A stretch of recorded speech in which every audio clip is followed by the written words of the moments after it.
آئندہ کل سے انشاءاللہ فجر کی جماعت 5:35 پر ہوگی۔ آئندہ کل سے انشاءاللہ فجر کی جماعت 5:35 پر ہوگی اور عید کی نماز انشاءاللہ 6:45 یعنی 6:45 پر ہوگی۔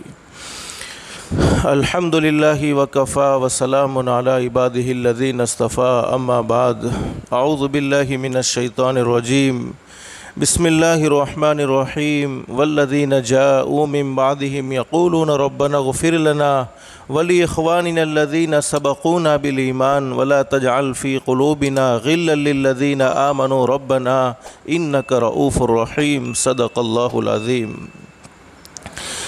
آج رمضان المبارک کے مہینے کا 30واں روزہ یعنی آخری روزہ۔ کچھ چند گنے چنی گھڑیاں باقی رہ گئی ہیں، بس اللہ سے دل سے دعا کر لو اللہ ہم سب کو معاف فرما دے اور اللہ ہم سب کے ساتھ عافیت کا معاملہ فرما دے اور اللہ ہماری زندگی میں ہمیں بار بار رمضان کا مہینہ نصیب فرمائے۔ میرے پیارے دوستو، ایک بہت اونچے درجے کے صحابی جن کا نام ہے حضرت انس رضی اللہ تعالیٰ عنہ، حضرت اقدس نبی کریم صلی اللہ علیہ وسلم کے 10 سال خادم رہے ہیں۔ حضرت انس رضی اللہ تعالیٰ عنہ فرماتے ہیں کہ ان 10 سالہ خدمت میں میرے نبی نے مجھے ایک نصیحت فرمائی، ہم اس نصیحت پر عمل کریں گے انشاءاللہ۔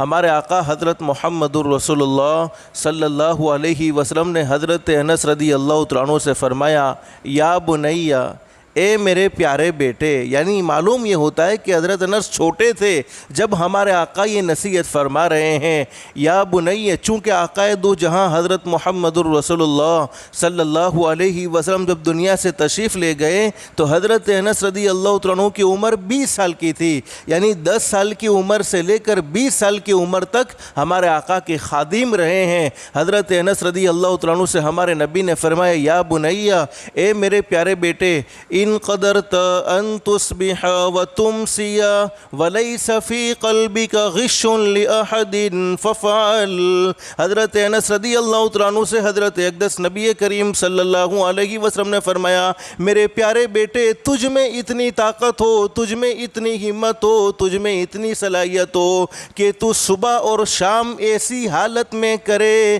تیری صبح بھی ایسی حالت میں ہونی چاہیے اور تیری شام بھی ایسی حالت میں ہونی چاہیے، فی قلبی کا غش لأحد، کہ تیرے دل میں کسی کے بارے میں کھوٹ نہ ہو، تیرے دل میں کسی کے بارے میں عداوت نہ ہو، تیرے دل میں کسی کے بارے میں دشمنی نہ ہو۔ تو حضرت انس رضی اللہ عنہ سے ہمارے نبی نے فرمایا، ففعل، میرے پیارے بیٹے ایسا کام تو ضرور کر۔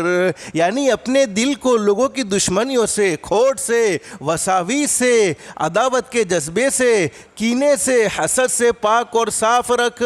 پھر حضرت اقدس نبی کریم صلی اللہ علیہ وسلم نے ثم قال، اے میرے پیارے بیٹے، یا بنی وذالک من سنتی، یہ میرا طریقہ، یہ میری سنت ہے، من احب سنتی فقد احبنی، جس نے میری سنت سے محبت کی اس نے مجھ سے محبت کی اور جس نے مجھ سے محبت کی، ومن احبنی کان معی فی الجنہ، جس نے مجھ سے محبت کی وہ جنت میں میرا ساتھی ہوگا۔ رمضان کی حدیث میں ہم نے سنا حضرت اقدس نبی کریم صلی اللہ علیہ وسلم نے اپنے امتیوں سے کہا کہ میرے امتیوں، جنت کی طلب کرو اور جہنم سے پناہ مانگو۔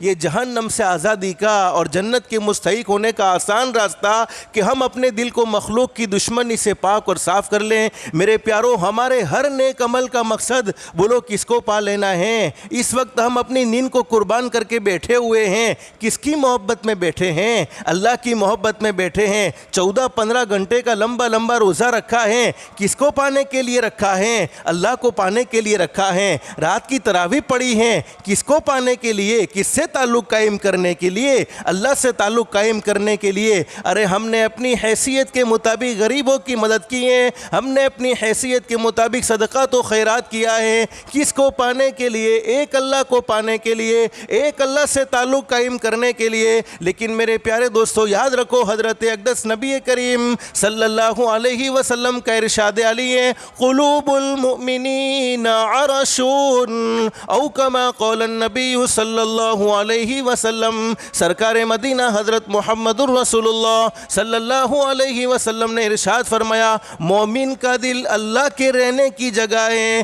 جس دل میں مخلوق کی دشمنی ہوتی ہے، جس دل میں مخلوق کے بارے میں عداوت ہوتی ہے، جس دل میں مخلوق کی جلن ہوتی ہے، جس دل میں مخلوق کا حسد ہوتا ہے، اس دل میں اللہ کی محبت ہرگز نہیں آ سکتی ہے. چاہے پوری زندگی محنت کر کر کے تھک جائے، پوری زندگی مجاہدے کر کر کے تھک جائے، لیکن جب دل کا برتن مخلوق کی دشمنی سے پاک صاف نہیں، تب تک اللہ کی محبت اس دل میں انٹر ہی نہیں ہو سکتی ہے. اس لیے رمضان کا مہینہ جانے سے پہلے ہم اپنے دل کو پاک اور صاف کریں گے. کہو انشاءاللہ. ایک صحابی جن کا نام ہے حضرت ابو دجانہ رضی اللہ تعالیٰ عنہ، ان کا آخری وقت ہے، دنیا سے رخصت ہو رہے ہیں، لیکن چہرے پر ایک مسکراہٹ چھائی ہوئی ہے. اور جانا تو ہر کسی کو ہے، دنیا میں کوئی باقی نہیں رہے گا، باقی رہنے والی ذات صرف اللہ کی ہے. اللہ خود قرآن کریم میں فرماتے کل من علیہا فان ویبقى وجہ ربک ذو الجلال والاکرام فبأي آلاء ربکما تکذبان. باقی رہنے والی ذات تو صرف اللہ کی ہے، ورنہ ہر مخلوق کو فنا ہو جانا ہے، ہر مخلوق کو ختم ہو جانا ہے. حضرت ابو دجانہ رضی اللہ تعالیٰ عنہ دنیا سے رخصت ہو رہے، آخری وقت ہیں، لیکن چہرہ چاند کی طرح چمک رہا ہے، چہرے پر ایک مسکراہٹ سی ظاہر ہو رہی ہے. قریب کھڑے ہونے والے صحابہ کرام نے پوچھا حضرت سفر آخرت کر رہے ہو؟ ارے آخرت کے سفر کا کوئی خوف نہیں، آخرت کے سفر کا کوئی ڈر نہیں. فرمانے لگے آخرت کے سفر کا احساس تو ضرور ہے، لیکن خوف نہیں ہے، ڈر نہیں ہے. فرمایا کیوں ڈر نہیں ہے؟ اس لیے کہ مجھ میں دو صفتیں ہیں. ایک صفت تو یہ ہے کہ میں اپنے دل میں کسی کے بارے میں کھوٹ نہیں رکھتا، میں اپنے دل میں کسی کے بارے میں دشمنی نہیں رکھتا، میں اپنے دل میں کسی کے بارے میں عداوت نہیں رکھتا. اور دوسری صفت یہ ہے کہ میں اپنی زبان سے کوئی ایسی بات نہیں کہتا جو سامنے والے کے دل کے ٹکڑے ٹکڑے کر دے، جو سامنے والے کے دل کو چیر کے رکھ دے. تو میرے پیاروں، مجھے مختصر آپ کو یہ بتلانا تھا کہ رمضان کا مہینہ جانے سے پہلے اپنے دل کو پاک اور صاف کریں گے. کہو انشاءاللہ. ہم رحمت للعالمین کے امتی یہ کہہ دو بے شک جب تک ہم سے ہو سکے ہم رحمت نچھاور کرتے جائیں گے انشاءاللہ، اور ہم سب کو معاف کرتے جائیں گے انشاءاللہ. ہمارے ساتھ کوئی کیسا بھی سلوک کرے، ہمارے بارے میں کوئی کچھ بھی بولے، ہماری زبان پر صرف ایک ہی بات ہوگی جو میرے نبی کی زبان پر تھی، جاؤ میں نے تم سب کو معاف کر دیا، قیامت میں اللہ بھی تم کو معاف کر دے گا. تو یہ رمضان کا مہینہ جانے سے پہلے ہم اپنے دل کو مخلوق کی دشمنی سے پاک اور صاف کر لیں. اللہ ہم سب کے ظاہر کو بھی پاک فرمائے اور باطن کو بھی پاک فرمائے. اللہ ہم سب کو اخلاق حسنہ والی زندگی نصیب فرمائے. لیکن اس وقت مجھے مختصر آپ کو بتلانا یہ ہے میرے پیارو، اللہ رب العالمین اپنے بندوں سے محبت کرتے ہیں. کبھی کبھی ہوتا ایسا ہے کہ ہم کسی کو اپنا دشمن سمجھتے ہیں، لیکن ہوتا یہ ہے کہ وہ ہمارا دوست ہوتا ہے. اور کبھی کبھی ایسا ہوتا ہے کہ ہم کسی کو اپنا دوست سمجھتے ہیں، لیکن ہوتا ایسا ہے کہ وہ ہمارا دشمن ہوتا ہے. البتہ دوست کو پہچاننا تو بہت آسان ہے، لیکن دشمن کو پہچاننا بڑا مشکل ہوتا ہے. اس لیے کہ بعض دفعہ دشمن دوست کے روپ میں ہوتا ہے، بعض دفعہ ہوتا ہے کہ ہوتا حقیقی دشمن ہوتا ہے لیکن وہ دوست کے روپ میں ہوتا ہے. اور حضرت اقدس نبی کریم صلی اللہ علیہ وسلم کا وہ فرمان کہ میری امت پر قیامت کے قریب ایک زمانہ ایسا آنے والا ہے، لوگوں کی زبان شہد سے زیادہ میٹھی ہوگی لیکن دل بھیڑیوں سے زیادہ گندے ہوں گے. یعنی بولیں گے تو بہت میٹھا بولیں گے لیکن دل گندگیوں سے بھر چکا ہوگا. تو میرے پیارو، ہوتا ایسا ہے کہ کبھی ہم کسی کو اپنا دوست سمجھتے ہیں لیکن ہوتا وہ ہمارا دشمن ہے، کبھی کسی کو ہم دشمن سمجھتے ہیں لیکن ہوتا وہ ہمارا دوست ہے. ممکن ہے اس چیز کا. البتہ دوست کو پہچاننا آسان لیکن دشمن کو پہچاننا بڑا مشکل. لیکن اللہ رب العالمین اگر ہمیں یوں کہہ دے کہ میرے بندو میں تمہیں تمہارے دشمن سے واقف کرنا چاہتا ہوں، قرآن کریم میں اللہ فرماتے ان الشیطان للانسان عدو مبین. ہمارا خیال غلط ہو سکتا ہے کہ ہم نے کسی کو اپنا دوست سمجھا لیکن حقیقت میں وہ دشمن تھا، اور کسی کو دشمن سمجھا اور حقیقت میں وہ ہمارا رہبر تھا، حقیقت میں وہ ہمارا دوست تھا، حقیقت میں وہ ہمارا ہمدرد تھا۔ لیکن اللہ قرآن کریم میں فرماتے میرے بندو سن لو، ان الشیطان للانسان عدو مبین، شیطان انسان کا کٹر دشمن اور کھلا ہوا دشمن۔ اور قرآن کریم کے دوسرے مقام پر اللہ فرماتے شیطان تمہارا دشمن، تم بھی اس کو اپنا دشمن بناؤ۔ لیکن مجھے اس وقت مختصر آپ کو بتلانا یہ ہے کہ شیطان کی پوری کوشش یہ رہتی ہے کہ انسان کو نیک اعمال کرنے نہیں دیتا۔ یہ تو رمضان کے مہینے میں قید ہو گئے، قید ہونے کے باوجود بھی بہت سے لوگ ایسے ہیں جو رمضان کے مہینے میں کھلم کھلا کھاتے رہیں، بہت سے لوگ ایسے ہیں جو نمازوں کو چھوڑتے رہیں، بہت سے لوگ ایسے ہیں جو اللہ کو ناراض کرنے والے اعمال رمضان کے مہینے میں بھی کرتے رہیں۔ اللہ ہر ایک کو ہدایت نصیب فرمائے، اللہ ہر ایک کو ایمان کی دولت سے مالا مال فرمائے۔ لیکن میرے پیارو شیطان کی کوشش یہ رہتی ہے کہ وہ انسان کو نیک عمل کرنے دیتا نہیں، پہلی کوشش تو یہ رہتی ہے۔ لیکن جب انسان اپنے آپ پر قابو پا لیتا ہے اور شیطان کو ہرا کر اپنے آپ کو مضبوط کر کے کوئی نیک عمل کر لیتا ہے، اب شیطان کی کوشش یہ ہوتی ہے کہ میرے کو اس کو نیک عمل تو کرنے دینا نہیں تھا، لیکن اس نے تو ہمت کر کے نیک عمل کر لیا۔ اب شیطان اس نیک عمل کو بگاڑنے کی کوشش کرتا ہے۔ تو میرے پیارو جیسے آج چاند نظر آئے گا، جیسے چاند نکلے گا، جیسے مغرب کی اذان ہو جائے گی، جتنے شیطان قید تھے تمام شیطان چھوڑ جائیں گے اور اپنے جگری دوستوں سے پہلے ملاقات کرنے کے لیے آئیں گے۔ کہاں چلا گیا تھا تو؟ ارے میں تو تیرے بغیر پریشان ہو گیا، ارے تو چلا کہاں گیا تھا؟ لیکن میرے پیارو مجھے آپ کو سمجھانا یہ ہے کہ بہت سی مرتبہ ہوتا ہے ایسا ہے کہ ہم نے رمضان کے مہینے میں نیک اعمال کیے، وہی نیک اعمال عید کا موقع آیا یا رمضان کا مہینہ چلا گیا تو وہ سارے اعمال ہم برباد نہ کر دیویں۔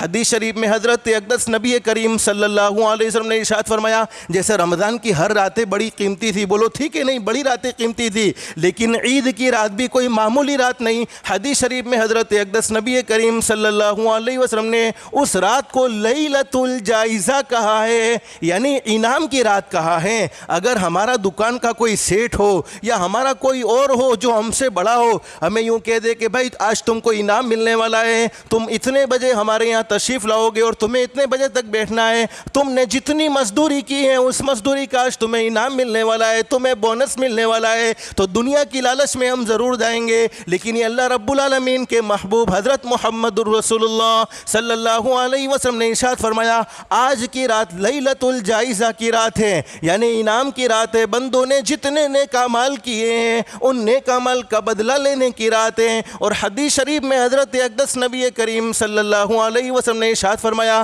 جس نے عید کی رات میں، عید الفطر کی رات ہو، عید الفطر کی رات ہو یا عید الاضحیٰ کی رات ہو، جس نے عید کی رات میں اللہ کو راضی کرنے والے اعمال کیے، اللہ کی عبادت میں رات گزاری، فرمایا نبی کریم صلی اللہ علیہ وسلم نے اس کا دل اس وقت نہیں مرے گا جب سب کے دل مر جائیں گے، یعنی فتنے فساد کے دور میں اللہ پاک اسے محفوظ رکھے گا، قیامت کی ہولناکیوں سے اسے محفوظ رکھے گا۔ اور میرے پیاروں میں نے آپ کو بتلایا دنیا سے تو بولو ہر کسی کو جانا ہے کہ نہیں جانا، اور حدیث شریف میں فرمایا نبی کریم صلی اللہ علیہ وسلم نے من کان آخر کلامی لا الہ الا اللہ دخل الجنہ، جس کی زندگی کا آخری کلام لا الہ الا اللہ ہوگا اللہ پاک اسے ضرور جنت میں داخل فرمائیں گے۔ حدیث شریف میں حضرت اقدس نبی کریم صلی اللہ علیہ وسلم نے فرمایا جس نے عید کی رات کو عبادت میں گزارا، شہنشاہ کائنات کا سچا فرمان صلی اللہ علیہ وسلم نے اللہ پاک اسے خاتمہ بالخیر،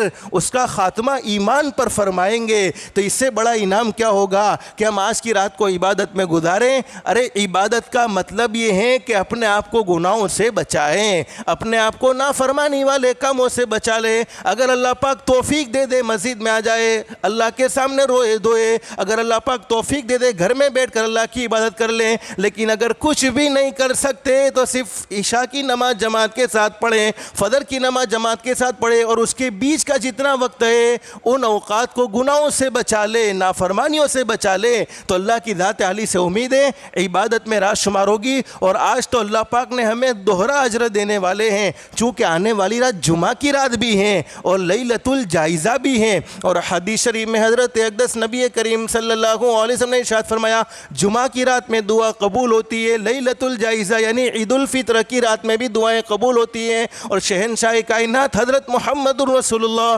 صلی اللہ علیہ وسلم نے ارشاد فرمایا جس نے عید کی رات میں اللہ کو راضی کر لیا، نیک اعمال کر لیے، عبادت میں رات گزاری، فرمایا نبی کریم صلی اللہ علیہ وسلم نے اللہ پاک اس کے لیے جنت کو واجب کر دے گا۔ تو میرے پیارو، رمضان کے مہینہ جانے کے بعد اپنے آپ کو گناہوں سے بچائیں گے انشاءاللہ۔ جتنے ہم نے روزے بڑی محنت سے رکھے ہیں، تراویح بڑی محنت سے پڑھی ہیں، ان روزوں کو ہم ضائع نہیں کریں گے انشاءاللہ، چونکہ شیطان وہ پلان مغرب میں ڈال دے گا جب آزاد ہو جائے گا کہ عید کے دن فلانی جگہ پر جانا ہے، اپنے روزوں کو برباد کرنے کے لیے، اپنی تراویح کو برباد کرنے کے لیے۔ بس اللہ پاک ہم سب کو آگے بھی جتنی زندگی باقی ہے اللہ پاک اللہ کے احکام کے مطابق اور حضرت اقدس نبی کریم صلی اللہ علیہ وسلم کے طریقے کے مطابق گزارنے کی توفیق و سعادت نصیب فرمائے۔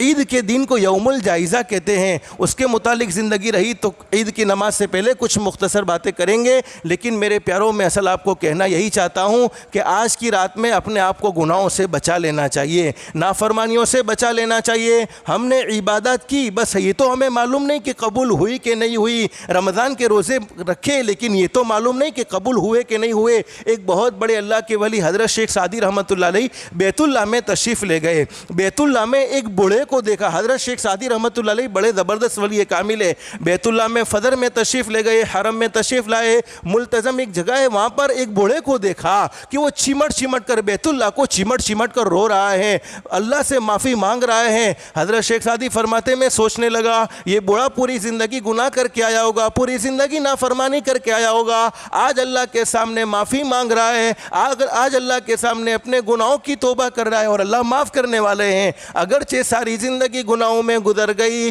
لیکن ایک مرتبہ کہہ دیا اللہ میں تجھ سے معافی مانگتا ہوں، اللہ معاف کر دے گا۔ میرے پیارو، یہ آخری مجلس ہے، اللہ سے دل سے دعا کر لو جتنا ہم نے سنا اللہ ہم سب کو عمل کی توفیق نصیب فرمائے۔ لیکن حضرت شیخ سعدی کیا فرماتے ہیں، اس بوڑھے کا رونا مجھے دیکھا نہیں گیا، میں بوڑھے میاں کے بالکل قریب گیا کہ آخر وہ بوڑھا ہے کون جو اتنا رویا، مجھے اس کے اوپر ترس آیا۔ تو شیخ سعدی فرماتے ہیں وہ بوڑھا کوئی اور بوڑھا نہیں تھا، وہ غوث پاک پیران پیر عالم ربانی محبوب سبحانی شیخ عبد القادر جیلانی رحمۃ اللہ علیہ تھے، جو بیت اللہ کو چمٹ کر رو رہے تھے۔ شیخ سعدی نے پوچھا کہ حضرت آپ اللہ کے سامنے اتنا روتے ہیں، آپ اللہ سے معافی مانگتے ہیں، ارے آپ تو ہمارے بڑے ہیں، آپ تو ہمارے شیخ ہیں۔ لیکن شیخ سعدی فرماتے ہیں مجھے پوچھتے ہوئے بھی شرم آوے کہ حضرت کیا آپ سے کوئی گناہ ہو گیا، کیا آپ سے کوئی نافرمانی ہو گئی جس کے نتیجے میں آپ اللہ کے سامنے اتنا روتے ہو، جس کے نتیجے میں آپ اللہ سے اتنی معافی مانگتے ہو؟ شیخ سعدی رحمۃ اللہ علیہ فرماتے کہ پیران پیر عالم ربانی نے فرمایا سعدی مجھے یاد نہیں پڑتا کہ میں نے اپنی زندگی میں کوئی چھوٹا بھی گناہ کیا ہو۔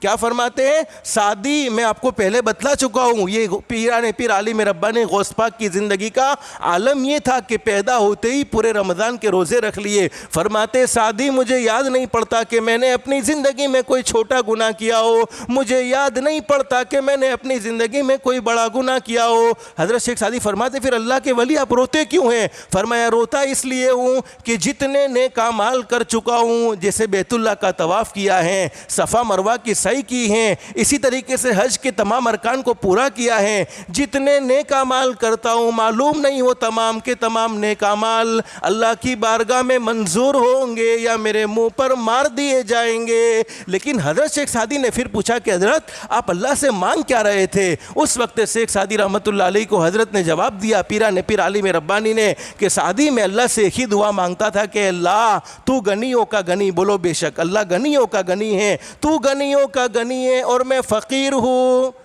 اے اللہ تو غنیوں کا غنی ہے اور میں فقیر ہوں، کل قیامت میں مجھے حساب سے محفوظ کر لینا۔